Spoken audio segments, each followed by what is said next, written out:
Welcome to the tutorial on making a chess piece, and I'm going to be using the hotkeys. So I need to go into front view, and what I need to do is load up a reference image here. Press the check mark in the box. The first thing to do after you load it is to press view all. It's going to get out of whack here, and what we're going to do is we're going to zoom it back, move it into view here. Never use the rotate mode. Alright, I'm going to select the line tool. Use any line tool that you think's best for this. We don't want to have a lot of points, so I'm going to set this down to 1. And I'm going to use the magnifier to view just the area I want to start. I'm going to be copying or tracing the outline shape of just one side of the image here. So I'll start here and click. Now when I come up to an edge that's kind of sharp, I will actually click before it, right on the edge, and one just a little bit afterwards. Then I'll move up to the next step. Now when I come to something that's kind of round, it's got a little curve like this, I'll kind of keep them even spaced.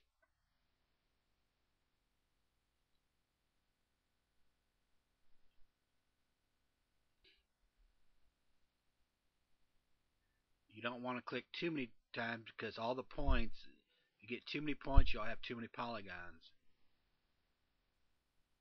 Here I come up to another one that's got a sharp edge. I'll click right before it, right on the edge, one after it. Same way here, it takes a little bit of sharpness here, one after it.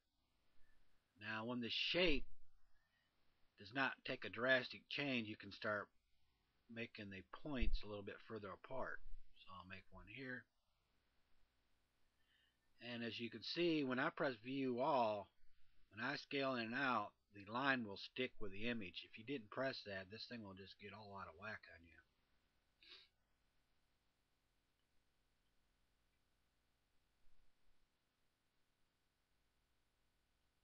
And click one here. And I'll go one. Since it didn't take no drastic change, I'll just view one way to the top. I'll put one right about here and one to the top. And one over here.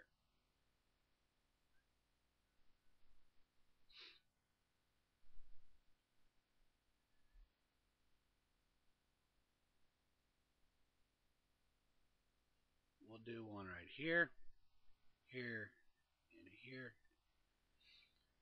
I usually put one in the right on the corner. I'll just say when I'm clicking, I'm going to click here, click here, click here, click here, click here.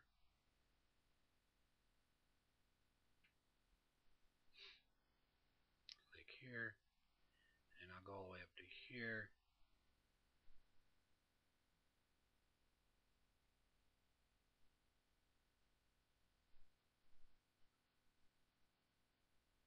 And since we're going to take another little bit of drastic turn here, I'll make a short one here and here.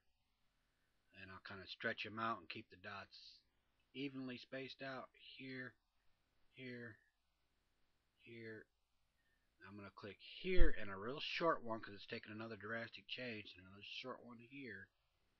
And I'll space them out evenly. I don't want to shoot over the halfway mark, so I'll stop right here.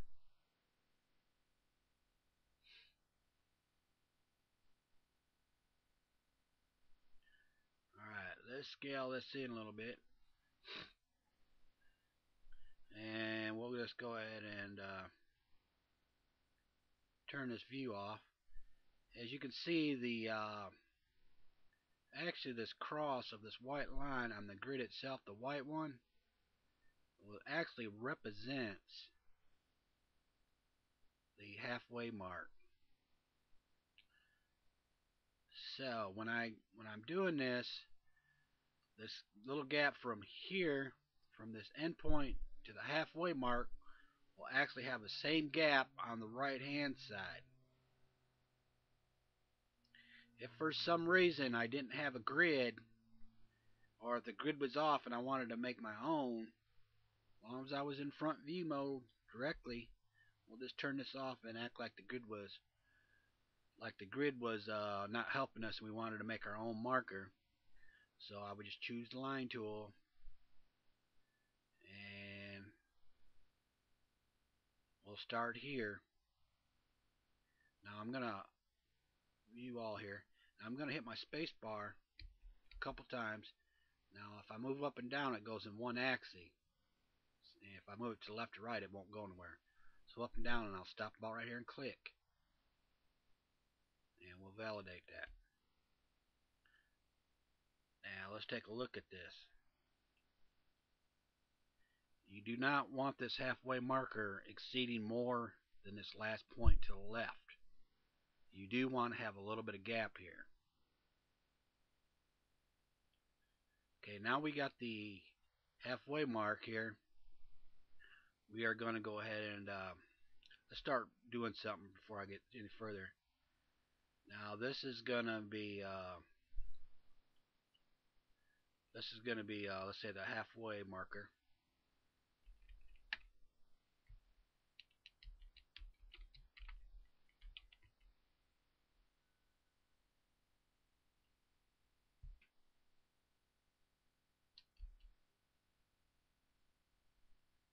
And this here is going to be our path.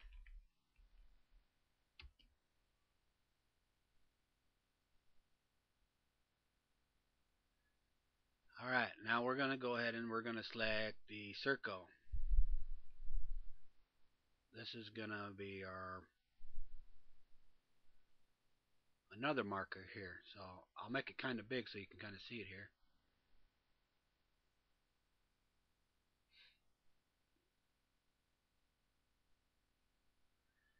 Now I'm going to this top point here on the circle, I'm going to use this as a marker for this bottom here. So if you see me moving my cursor, that's going to be my new marker for the bottom here. So what I'll do is I'll select the snap a line and I'll select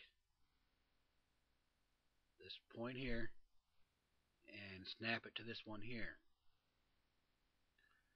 Okay, now with that done, I'll slide it all the way over where this aligns with a halfway marker, as you can see right here. You don't want to exceed it over here because it will mess up. So we'll just it's better to have it here or a little bit more to the right. This is going to be our shape.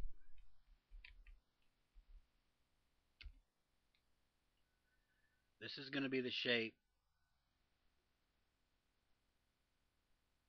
to the path. Alright, let's go ahead and kick this back out. Alright, we are going to be using the same circle, which is going to be the shape. And what I'm going to do is I'm going to hold the shift key down so it snaps to this area right here. If I hold it down, it'll snap right to it.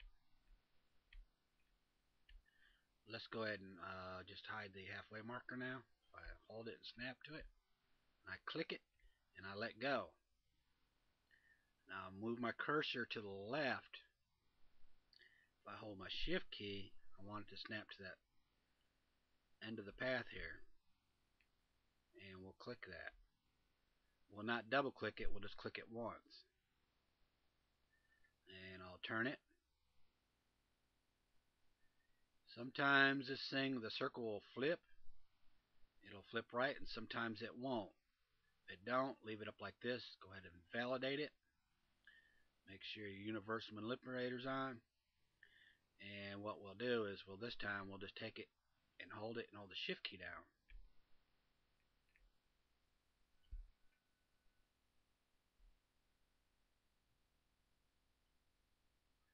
So we'll go ahead and this is our new shape.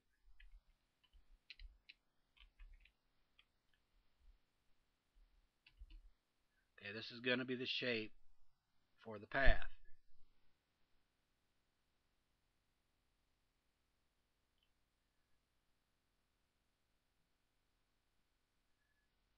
Alright, we're going to go ahead and choose the extrude line. Well, after I get done spelling this right, press enter. And with the new shape selected, we're going to select the extrude line. We are going to select anywhere here on the path. And as you can see, the white, my cursor has a plus and minus sign on it. That means indicating I can click on the bottom white line here to close this. Let's turn off some of this stuff so we can see. If I click here, it'll close it. And the same way with the top.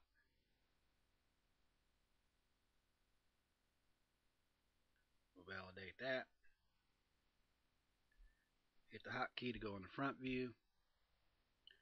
Let's move some of the stuff that we don't need. Let's turn this on. We'll select this and delete as long as the object is selected and hit the delete key. We don't need this. Let's take a look at this, see how it looks back here, and turn this on.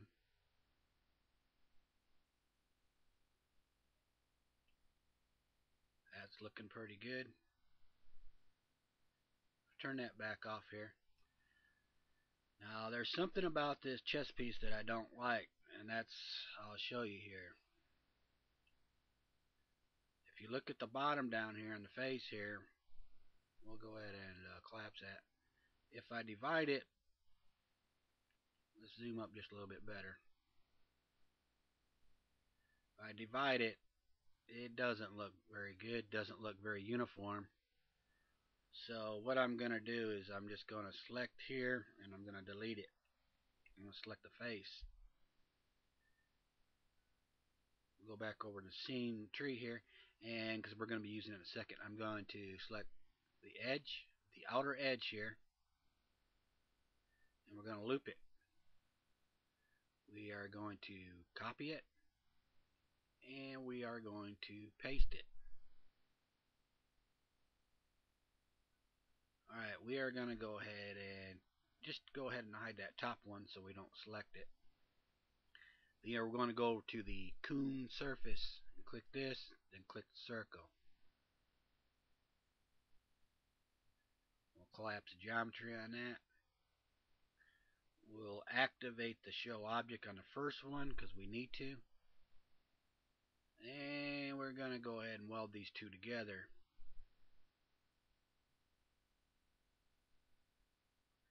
Now that way, when I divide it, you can see it looks a lot better and more uniform.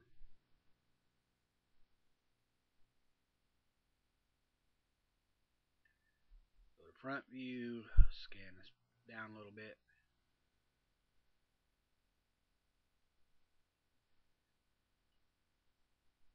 Alright, now I'm going to select the edge, one of the edges here. It don't matter where, we'll select here. And I'm going to hold the shift key down on the left hand side, and over on the numpad on the very far right, I'm going to hold the plus key down till it selects all the edges. Let's take a look around to make sure it did. We're going to go to edit, copy, edit, paste. Give it a few seconds before you do anything because it's going through a lot of work. Then while these are still highlighted, we want to right click and group. Give it a few seconds. Now we need to reselect the group so it's active. So let's click here one more time. Or let's try clicking over here.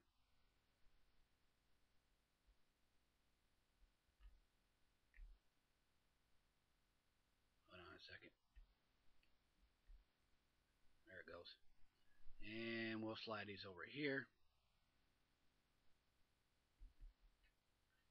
I hit the front view button, so let's slide this over here. And we're going to add some thickness to it. And I'll kick this up here.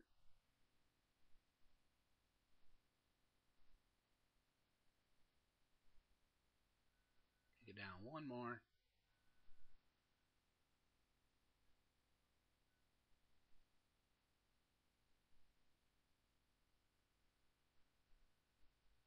And we'll zoom that back out. We'll turn some of these on so you can see the back plate here of the reference image. You can see it's got some wavers on the top here. We can go ahead and make some of them real quick. Select the face, and we will loop it.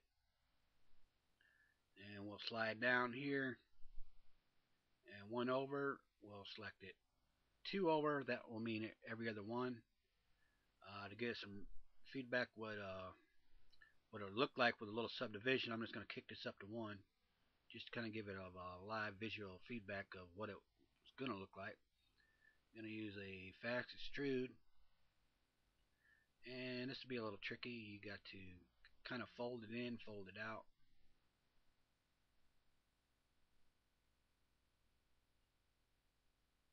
And we'll view all.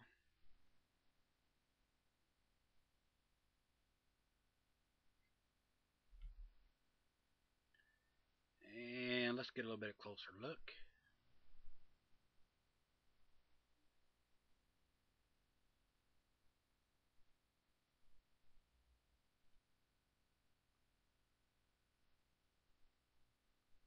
Doesn't look too bad. There's the one with the wireframe.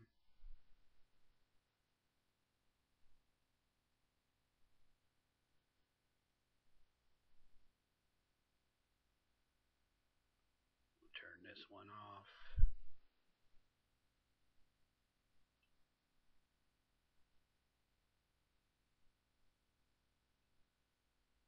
Anyway, that's how you make a chess piece, and thank you very much.